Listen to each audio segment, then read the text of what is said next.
What's up, everybody? Welcome to the Twin Wrestle Pod. Today's video, we're going over AEW Full Gear 2025, which we had this past weekend on Saturday. And this is another good show.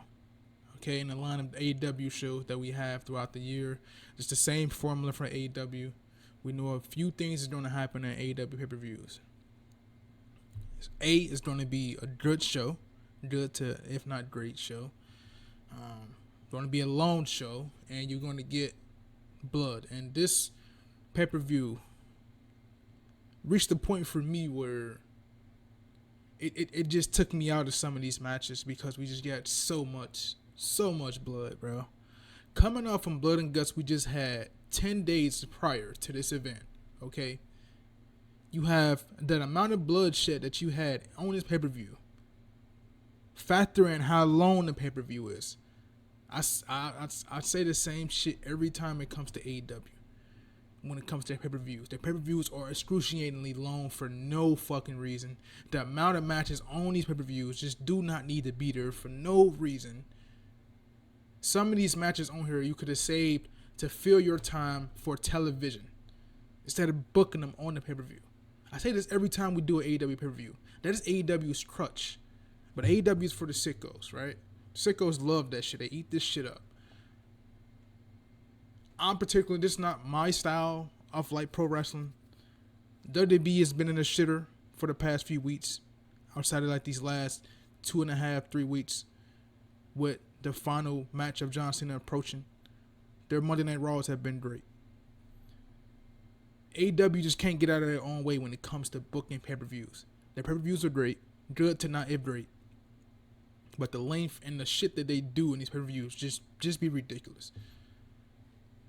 And it just takes me out, man. It just takes me out of like being intrigued by the show. So we have the Tailgate Brawl, right? It has 3 matches. I'm not gonna go all 3 matches. The match I'm gonna talk about the most is the CMLL World Trios Championship match between the team of El Sky, Master Dorada, Neon, and Mystico versus the Don Callis family of Konosuke Takeshita, Hechicero, and Kazuchika Okada.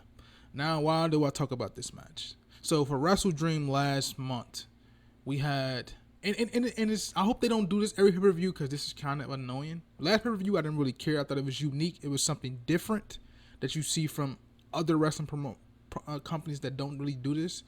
They have like a match from the pre-show kick off the show. So like as the pyro and stuff still going, the pre-show match is still going. Okay, as the show opens, as the pay-per-view officially opens, the pre-show matches are still going.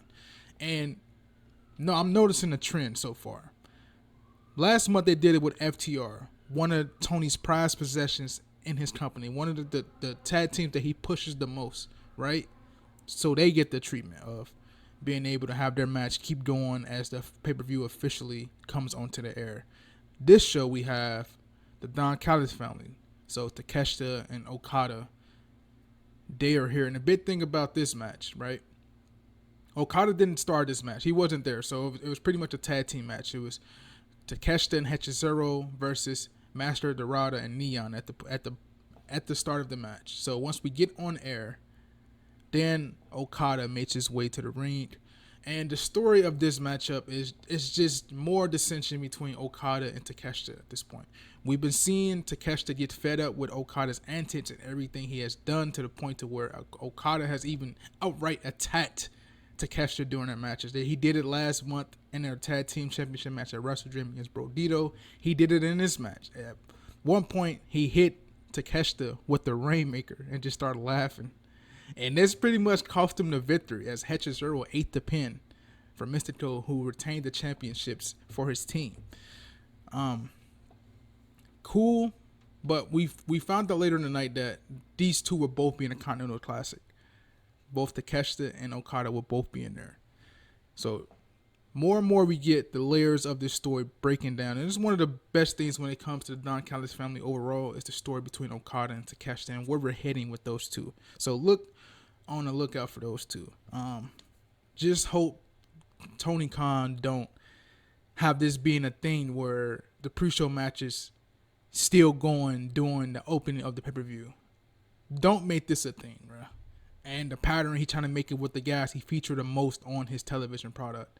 I think that's kind of a dog shit thing to do, because if it was someone else in there, they won't get the luxury of being ushered into the start of the pay-per-view. We all know that. So don't just do it for the guys you feature the most. So now we get to the top of the pay-per-view. The pay-per-view officially starts. First match, you have Pac versus Darby Allin. So they showed a promo package, okay? Before Darby's entrance. He's all wrapped up like a mummy, right? He's literally wrapped up like a mummy. Watching I just couldn't help but chuckle there. I just couldn't help but chuckle. He's watching the highlight of Pac beating his ass from the past couple of weeks that lead up to this matchup with them having tonight on Full Gear. It was kind of laughable for me because the amount of shit Darby has been through in this company, and we ain't seen him in no hospital gowns or nothing like that. Wrapped up like he was in that promo package. So I found that kind of funny. This matchup was a really good matchup, very good opener for both Pac and Darby. You can use your stuff here. Darby taking Darby bumps. The right guy went over in this situation, which was Pac, because it's going to lead to a better story longer down the line within his group, as we will come to towards the end of this review. But Pac defeated Darby with the baseball bat from help with Wheeler Yuta. Wheeler Yuta caused a distraction on Darby. I don't know why Darby let go of the Scorpion Deathlock to go and interact with Wheeler Yuta, but it cost him the match up here. Pac uses the bat and picks up the win over Darby. And we get to our first match that shouldn't have been on this card, that Tony Khan could have used through his television product instead of the pay-per-view. So we have a 4-way tag match with the AEW's Women's World Tag Team titles. The semifinal matches. This is the to decide the stipulation of the next match. So you have the Timeless Love Bombs, Toni Storm and Mina Shirakawa, taking on the Babes of Wrath, Willow Nightingale, Harley Cameron, Sisters of Sin, Sky Blue, and Julia Hart, and Megan Bayne and Marina Shafir. All these women, all these teams were in Blood and Guts 10 days prior. This was a solid match from all women involved. Every woman in here got their shit in and was able to get showcased to a degree. But this is yet another match that really didn't need to be on the card, man. You could have... And let me beg this question. Why do the women's tag team tournament matches need a stipulation? They're in a tournament bracket for the inaugural AEW Women's Tag Team Championships. Why do you need a stipulation for that? So this match just makes no sense. I get you want to have the women on a card as opposed to just one match with Monet and Statlander, but you did not have this didn't have to be for no fucking stipulation, or nor did the match have to even be on the pay-per-view at all. But the Timeless Love Bombs won this matchup, so Toni Storm and Mina Shirakawa get to pit their stipulation. I'm so confused here, but I wanted the team of Megan Bayne and Marina Shafir to win, coming off their momentum they built in Blood and Guts, and I think they had the most momentum coming out of Blood and Guts. Honestly, they were the best two women in the match, so I thought they was going to let them get the win here, but Toni Storm and Mina Shirakawa picks up the win, so now they get to choose their stipulation, which we have to tune into Dynamite and see what that is. Next up, we have the AEW World Tag Team Championship matchup, FTR versus Bro Dito, the current champs. A great matchup. And let me say this, man. For a tag team to just spawn out of thin air, which Bro Dito did, right? They wasn't even supposed to be in that triple threat match back in All In, right? With the Hurt Syndicate and FTR. Well, FTR wasn't even involved. I think it was Jet Speed, Hurt Syndicate, and Bro Dito. And they ended up winning the championship. They had a very great reign. For a team that's been put together, they had some banger matches. This is yet another banger match, but a lot of near falls. A lot of shit that they were kicking out of was just like, and that's the theme for this show, just like, what are we doing here? But the right team went over in this case. FTR wins the championship because we know they're going to continue their issue with both Adam Copeland and Christian Cage coming out of this pay-per-view, and we're going to get the eventual championship match between FTR, Adam Copeland, and Christian Cage. So the right team went over. Props to Brodito for having a banger title run and keep these two together. The intriguing thing about this is where does Buddy Matthews factor into this? Because Buddy Matthews has been out to, I want to say probably since April or maybe a month after April. So I wonder, is he on his way back? Last update I've heard of him is that his ankle was healing up great. So that's the intriguing factor here is Buddy Matthews. So I'm intrigued to see where these two go after that. But right team won and FTR in this case. Down to a down point. This is where the pay-per-view started to go downhill for me. We have the Casino Gauntlet matchup to crown the inaugural AEW National Championship. This Battle Royal was trash. I'ma just flat out say that. In my opinion, this shit was garbage. The people that was in this matchup, bro. Where's my phone at? I got the notes and the people who was all in this matchup. Hold on.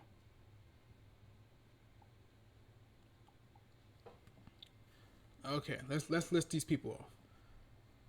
Like real contenders who I could have thought would have won this. Okay, so we have Bobby Lashley, Shelton Benjamin, who started. Ricochet was number 3. Claudio was number 4. Orange Cassidy was 5. Okay, these are all the guys who I thought had a legit chance of walking out of here with that AEW National Championship. All right, so that's 5 guys, right? All right. Number 4 was, number 5 was Daniel Garcia. Number 7 was Wheeler Yuta. Number 8 was Kevin Knight. Number 9 was Roderick Strong. Number 10 was Mark Davis. Number 11 was Speedball Mike Bailey. And number 12 was Daddy Magic Matt Menard. Bruh. This is one of the weakest Casino Gauntlet matches in history since they've been doing it. None of those guys I just listed, with all due respect, was seen to be the inaugural AEW National Championship. Now, the right guy did win, and Ricochet. Shout out to Ricochet. Because when you look at the grand scheme of this championship, right, although AEW didn't need a championship, but look at the grand scheme of it, okay? This championship is a championship where whoever holds it, the title holder, is going to go to these different promotions, right? And defend the championship, whether it be New Japan, any indie promotion out there, because they still have the ability to work indies, right? So realistically, you don't see a Bobby Lashley going out there to work out there. You don't see a Shelton Benjamin. He could, because he's been there. You don't see a Claudio or Orange Cassidy, because these are the guys that we know Tony Khan values the most, and he wants to keep them on his product as much as possible. So you don't want to have them guys missing TV time because they're on the television regularly. Ricochet, he can go out there on the indies and have Ricochet matches. So that's why Ricochet won the championship for sure. And he can miss TV time because he's in a group where other 2 guys who's with him has to be featured in the tag team scene. So Ricochet can go out there, he can have banger matches, and do the Ricochet shit, the high flying shit. So that's why he won. He was the right guy to win this match, right guy for the job. But I was very underwhelmed when it came to this matchup just because of the participants in here. It was so weak, bro. Like none of these guys stood a chance to becoming an inaugural AEW National Champion at all. I was hoping for a Jay White return, but I was severely wrong with that. But props to Ricochet for winning the championship, bro. Now he's the inaugural national champion, so shout out to him. Then we get into our next match. No holds barred. Kyle O'Reilly versus Jon Moxley. I'm going to say this. Props to Jon Moxley for building Kyle O'Reilly up the way he's doing. He's putting him over in a tremendous fashion. Scared to tap out to Kyle O'Reilly. Eating the tap out at Blood and Guts. All the positives, right? So shout out to Moxley for doing his best to put Kyle O'Reilly on the pedestal and try to prop him up in Tony Khan's eyes as one of the guys he can do something within AEW. But negatives are here. We just had Blood and Guts 10 days prior to this pay-per-view. And they proceeded to do the same spots from Blood and Guts. So Moxley uses the fork, stabs O'Reilly in the head yet again, rates his back again, and you produce the same result. O'Reilly is bleeding buckets, bro. Like, why are we still doing the same thing we just had in Blood and Guts 10 days prior? Did this match need blood? This match did not need no blood. You can tell a story without having blood. AEW relies on blood so much they use it as a fucking crutch. It's annoying. The moment the blood started to shed, I just lost all interest in the match, bro. I'm just being honest with y'all, bro. The right guy went over. Kyle O'Reilly made Moxley tap out. Shout out to Moxley for putting over Kyle O'Reilly. But I lost interest in the match once the blood started flowing. Next up, we had the no DQ TNT Championship match between Mark Briscoe and Kyle Fletcher. And what do we get in this no DQ match? Fucking Mark Briscoe bleeding buckets yet again. Why Tony Khan decided to have both of these matches back to back like this and booking it in this fashion where both matches you have to have blood, bruh. Why? What is their obsession with blood, dog? Like, you get so desensitized of watching AEW because they feature blood in almost every fucking match they do. Motherfucking could be on Collision and they bleeding up. They bleeding. Dustin Rhodes, I think on his last match in Collision against fucking Kyle Fletcher, fucking busted open. Like, every match they have, you do not need to have blood. And AEW relies on this shit way too much. This was a good match. This was a good match for sure. Some ridiculous spots.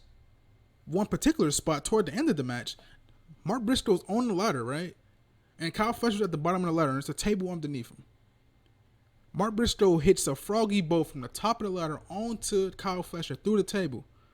Awesome spot. But guess what happened? 1, 2, kick out. Kyle Fletcher fucking kicked out of that spot. That should have been the end of the match right there. But no, they had to go use the screwdriver, stab the turnbuckle post, stab Mark Briscoe.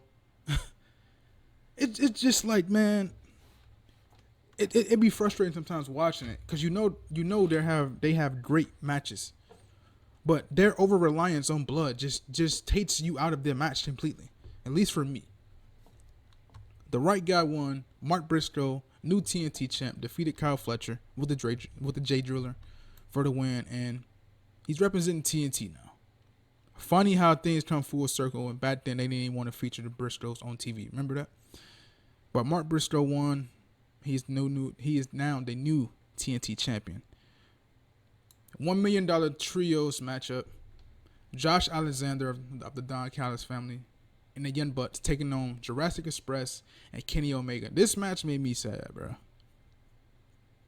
It made me sad just for the fact, like, I watched Kenny Omega and what those injuries just did to Kenny, bro. It just makes me sad because it's like, damn, bro. We witnessing the end of Kenny Omega very soon, bro. You can just look at him, bro. Like, he don't look the same. Fuck those injuries for sure. Diverticulitis, all that shit.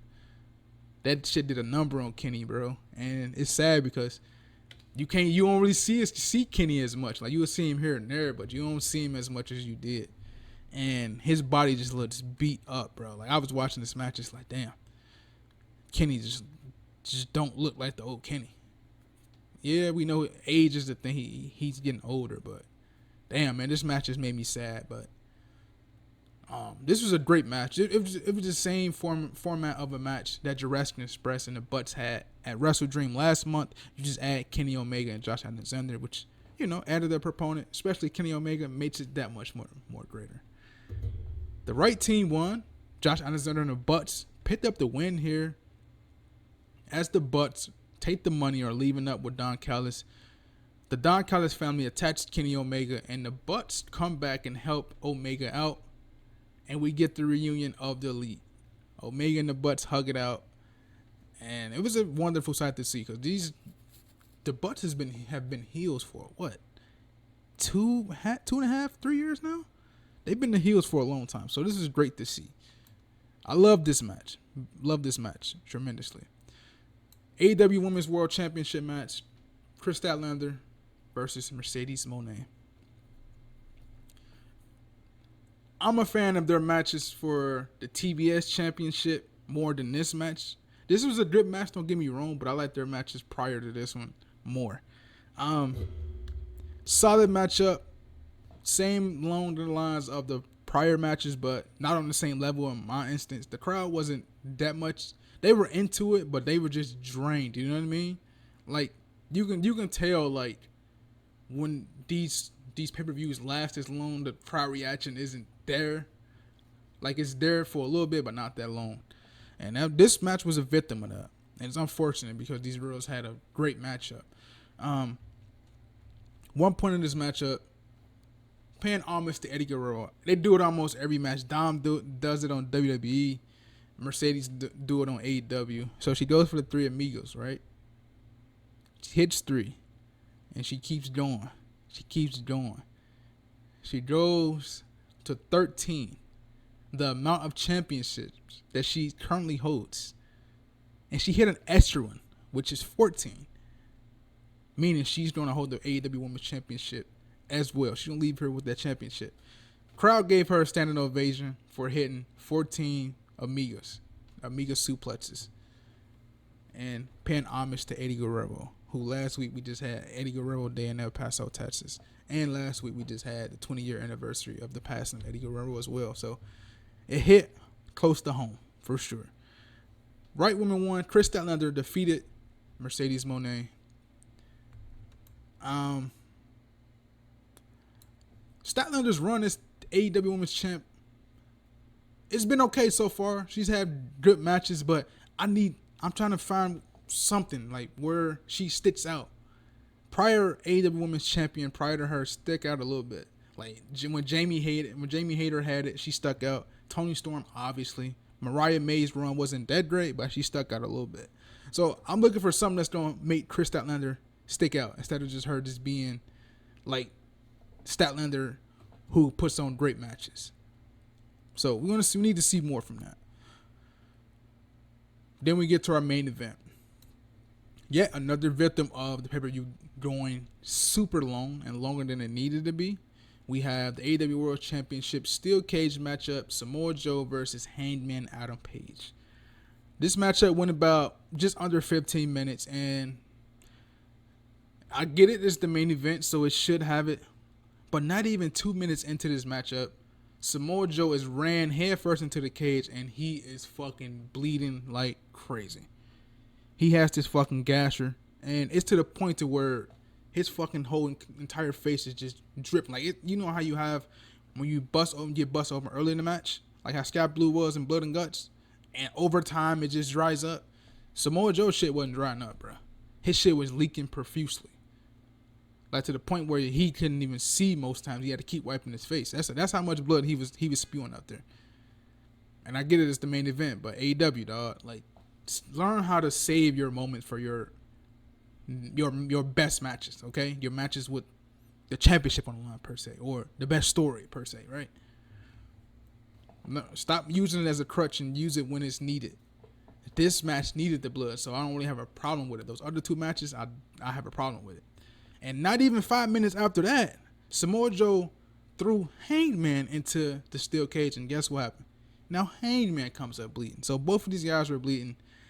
Their steel cage match to me wasn't the greatest, okay? Their past 2 matches haven't been that great. Wrestle Dream wasn't great. This match wasn't great. But it was a decent matchup, okay? I think their matches they had last year were better than the matches they had back-to-back reviews now. But Shibata comes out there. This part got very fucking awkward. So Shibata comes out there, grabs the championship, climbs the cage, and then is stopped by Eddie Kingston, who comes out there and battles with Shibata all the way to the back. And then as they're off of camera, Will Hobbs, he goes into camera frame, breaks the lock on the steel cage door, brings the championship in there to try to use it on Hangman. Hangman ducks it, hits him with the championship, and then that proceeds to have Samoa Joe use the Kokita clutch on Hangman, but Hangman gets out of it, hits him with the lariat, the butt shot lariat. At this point, Hangman has 2 visible counts, right? Hook comes out there, tried to wake up the referee. He grabs the championship and he hits Hangman over the head with the championship, reveals an Ops t-shirt, and Samoa Joe hits a muscle buster, picks up the win, and is the new AEW World Champion for the second time. And the lights go off. And we get the return of Swerve Strickland. A little bit bigger from the last time we saw him. He's been in the gym for sure. New theme song, and he comes out there and attacks the Ops Dojo members. We knew why they were up there. They were just security in disguise as Ops members. Swerve beats up all the Ops Dojo members, and he stares down Samoa Joe and the Ops with Hangman at his side. And that's how the show ends. Full Gear 2025 wasn't their best show. It was a good show. It wasn't on the level as prior Full Gears, in my opinion. Over-reliance on blood, in my opinion. I wish they tampered the length for these pay-per-views, but I sound like a broken record at the end of the day. It just like, for me, watching these pay-per-views, it'd be so tiresome trying to get to the end of these pay-per-views because they go for so long. I can't stay up that long and watch them, and I be missing out on matches, and I have to go back and rewatch them. I'd rather watch pay-per-view and watch everything live when I'm watching it. You know what I'm saying? So I just wish you just temper back on most of these matches on these cards and the lengths on these cards, because most of these matches on these cards can go maximum 20 minutes. We know that. So all you got to do, just limit the amount of matches on the card. Just stick to 6 matches. That's the sweet spot. But man, that's going to do it for my AEW Full Gear 2025 review. Hope you guys enjoyed. I'll see you guys in the next video. We have Monday Night Raw tonight. Roman Reigns and Brock Lesnar both in the building. So, building towards War Game. So, we'll see what happens tonight. Peace out, y'all.